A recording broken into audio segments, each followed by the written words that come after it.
abantu benshi bari kugenda bahuye bagize ihungabana rikomeye cyane rishingiye kuri iki kiza cyangwa se iki cyorezo cya covid, ariko reka tujye inama z'ibintu umuntu akeneye kwibandaho cyane. Mbibutse nk'uko nsanzwe mbiganiraho namwe cyangwa se nabo twegerana cyane, hari ugukuza business mu buryo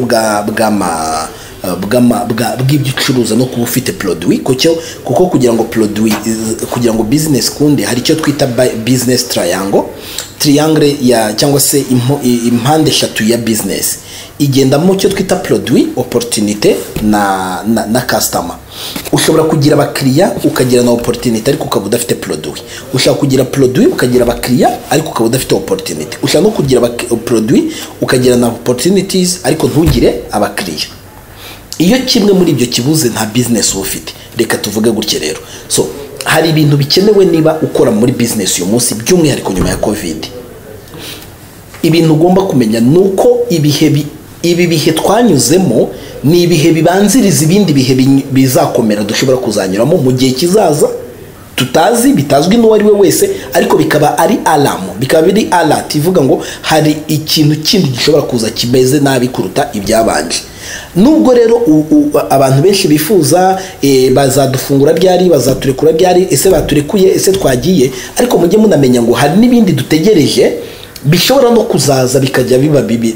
Niko isi imeze, iyo bishobora kuba bibi cyane cyangwa bikaba byiza cyane, niko hano biteye.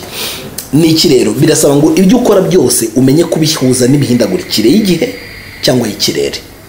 Ikirere ni igihe kirahinduka, kigahinduka igihe udateganya. None ushobora kubona abantu bejeje cyane, ejo ukabona barumbije.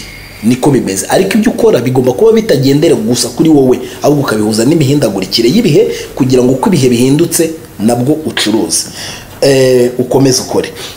Ikindi gikenewe ni imyitwarire mu kazi. Hari ukuntu abantu iki cyorezo cyabagizeho ingaruka ku buryo bataye gahunda yo kugera ku kazi, n'uhageze akasanga ari mu bihuha byinshi, ugasanga se yirirwa mu magambo atandukanye. Ibyo byose bigira ingaruka ku kazi. Tandukana nabyo, wibande ku myitwarire y'akazi, ugere ku kazi ku gihe, wite ku bakazi, umenye ngo ese nakoranye n'abakiriya bangahe, nkeneye kongera ko umubare w'abakiriya bangahe. Utwo tuntu twose ugenda twibandaho. Ikindi ni uguhanga udushya.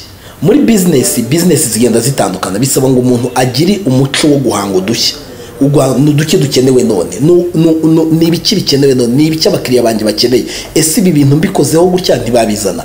Twagiye tuvuga ku guhanga gushya, tuzabivuga by'umwihariko mu buryo burambuye. Ikindi ni ukumenya gutega amatwi. Abantu benshi ntabwo batega amatwi, nubwo akureba mu maso ukagira ngo ateze amatwi, nta kintu na kimwe akenshi bayumvise. Ubibwirwa n'ikintu ko ntacyo yumvishe.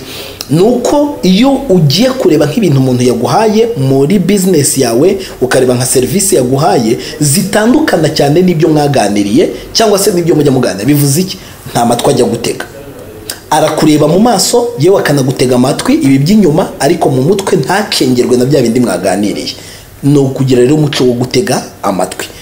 Ikindi ni ukumenya gukominika cyangwa se kugira itumanaho mu buryo bwa communication. Ni ukumenya gukoresha ibikoresho byose bihari bya communication, ari kuvugana imbona nkubone, ari ukumenya kuvugana n'abantu murebana, ari ukuvugana n'abantu kuri telefone, ari ugukoresha kuvugana abantu mu buryo bw'amashusho, haba amafoto cyangwa video cyangwa audio, haba kuvugana mu buryo bw'inyandiko zanditse nka email, ibaruwa n'ibindi bitandukanye bituma uvuga. Kumenya gukoresha communication, no kumenya gukoresha uburyo bwose bwo gukominika kugira ngo bikugeze kuvugana neza n'abakiriya bawe. Ikindi no kumenya gukorera hamwe. Iyo utazi gukorera hamwe nta n'ikindi wafasha abandi. Gukorera hamwe ni ingenzi, birakenewe cyane kugira ngo abantu bakorere hamwe, bunga ubumwe kubyo bagende kuri goal. Bitandukanye gukora muri groupe no gukorera hamwe, ni ibintu bibiri bitandukanye. Gukorera hamwe no kumenya ko mushobora kuba mufite inshingano zitandukanye ariko mwese mugamije ikintu kimwe. ikindi ni ukugira ubwenge bw'amarangamutima. Ubwenge bw'amarangamutima cyangwa se icyo twita emotional intelligence. Ubwenge bw'amarangamutima ni iki? Ni ukumenya ngo ibyo nkora abandi babibona bate, iko nifata. Kuko hari ukuntu umuntu yifata agasuzugura abantu, akajya baca amazi, akifata ukuntu, akifata uko yiboneye. Aba bantu ngenda babona, njya mbabona bakishyira hejuru, bakikakaza, bakizamura. Uburyo buhari no bubi ni ukumenya guca bugufi, ukamenya ngo ibyo nkora bigira uruhe ruhare ku bandi, ibyo nkora bigira uruhe ruhare ku bandi babibona. Wamara kubigenza neza gutyo, so tuzagenda tuganira no kuri izi ngingo imwe ku yindi. Ariko niba ukora business, ibi bintu uko ari birindwi mvuze ntibigucike. Niba usanzwe ukora business rero kandi ukaba utarabyitagaho ku mpamvu z'uko utari uzi ko binakenewe, noneho uyu munsi ubikenere. Niba ukeneye ubufasha, contact me, nzaguhamagara cyangwa se tuvugane maze utere imbere. Nge nutera imbere nzatera imbere kenshi. I know it very well, kuko uko mfasha abantu benshi niho inyungu yanjye iherereye. Thank you.